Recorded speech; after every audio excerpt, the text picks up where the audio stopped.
ये दोस्तों कि रोहित शर्मा के बाद टीम इंडिया का अगला वनडे कैप्टन कौन होगा।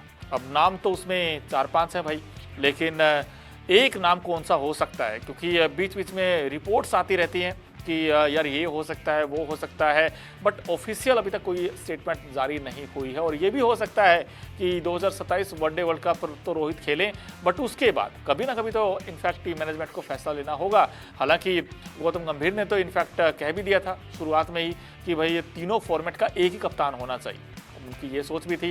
हालांकि जब एशिया कप का स्क्वाड आया था तो हमने सोच भी दिखी थी वहाँ पर कि एशिया कप में भाई संजू सैमसन को टीम में रखा गया है, अभिषेक शर्मा है टीम में, शुभमन गिल को टीम का वाइस कैप्टन बनाया गया है, लेकिन कहीं ना कहीं श्रेयस अय्यर को उस टीम में जगह नहीं मिली थी। अब सवाल ये हो जाता है कि भाई अगर आप ओडीआई कैप्टन देखें वो कौन हो सकता है रोहित के बाद। अब इस पर टीम इंडिया के जो फॉर्मर क्रिकेटर हैं, इनफैक्ट ओपनिंग बैट्समैन हैं, आकाश चोपड़ा ने अपनी एक राय रखी। उन्होंने कहा कि भाई ये हो सकते हैं टीम इंडिया के वनडे के कप्तान रोहित के बाद। अब वो कौन है? इनफैक्ट आकाश चोपड़ा ने कहा कि इनफैक्ट उन्होंने जोर भी दिया इस बात पर कि शुभमन गिल के लिए रास्ता पहले से ही तय हो चुका है, वो तीनों फॉर्मेट भारत के कप्तान बन सकते हैं। शुभमन गिल मौजूदा समय भारत के टेस्ट कैप्टन तो है ही है, इसके अलावा उन्हें वनडे और T20 फॉर्मेट में भारत का वाइस कैप्टन भी बनाया गया। अब कहीं ना कहीं देखा जाए तो भाई टेस्ट में तो आउटस्टैंडिंग है, उनके आंकड़े ज़बरदस्त हैं शुभमन गिल के, और अब यहाँ पर एशिया कप में भी उनको वाइस कैप्टन बनाया गया है। और शुभमन गिल मौजूदा समय भारत के टेस्ट कप्तान के अलावा अगर देखा जाए तो भाई उनके बल्ले से भी रन आए हैं। आकाश चोपड़ा ने कहा कि अगले वनडे कप्तान शुभमन गिल होंगे। शुभमन गिल पहले से ही वनडे में वाइस कैप्टन और टेस्ट में भी कप्तानी कर रहे हैं, बिना किसी ऑफिशियल घोषणा के स्पष्ट है कि ये पद शुभमन गिल का ही है, ऐसा इनफैक्ट आकाश चोपड़ा को लगता है। दोस्तों क्या आपको भी ऐसा ही लगता है कि शुभमन गिल ही धीरे धीरे हो सकता है, क्योंकि अब टेस्ट में कप्तान बनाए गए, रिजल्ट्स अच्छे आए, बिकॉज वहाँ हमने सीरीज ड्रॉ कराई इंग्लैंड में 2-2 से, एंड देन उसके बाद एशिया कप का स्क्वाड आता है। एक बार खबर ये भी आ रही थी शुभमन गिल को शायद ही जगह मिले, बट उनको तो वाइस कैप्टन बना दिया। अब धीरे धीरे हो सकता है कि शुभमन गिल ही आपके वनडे के कप्तान बनते हुए नजर आ सकते हैं। और यहाँ पर आकाश चोपड़ा ने कहा कि अक्षर पटेल पर भी उन्होंने बात की कि अक्षर पटेल जो पहले T20 वाइस कैप्टन के रूप में काम करते थे, उन्होंने खराब परफॉर्मेंस के कारण अपनी जिम्मेदारी नहीं खोई थी, लेकिन एक लीडर के रूप में शुभमन गिल के उभरने से रोल शिफ्ट हुआ है।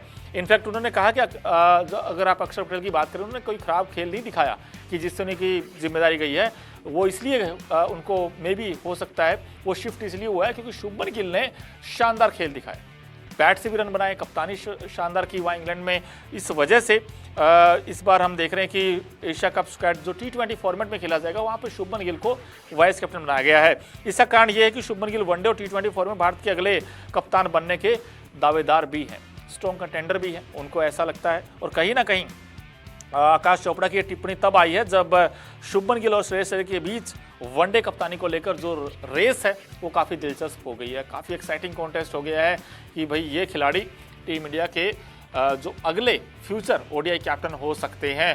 सो इंटरेस्टिंग रहने वाला है कि भाई रोहित के बाद अगला वनडे कैप्टन कौन होगा। आपको दोस्तों क्या लगता है? क्योंकि रोहित के लिए तो जैसे हमने बताया, बहुत बार हमने चर्चा की इस बात पर कि भाई जो ऑस्ट्रेलिया सीरीज होनी है 3 वनडे मैचेस की, वो बड़ी इंपॉर्टेंट होने वाली है, खासकर रोहित के लिए, क्योंकि उनके लिए दशा और दिशा दोनों तय करेगी कि रोहित क्या वहाँ से अगर रन बनाए तो भाई वो 2027 वनडे वर्ल्ड कप पक्का खेलें, लेकिन रन नहीं आए तो फिर कहीं ना कहीं एक कॉल लेना पड़ सकता है रोहित पर भी।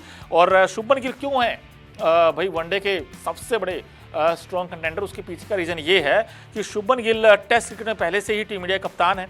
शुभमन गिल के पास ओपनिंग से लेकर मिडिल ऑर्डर में बल्लेबाजी करने का अच्छा खासा अनुभव है।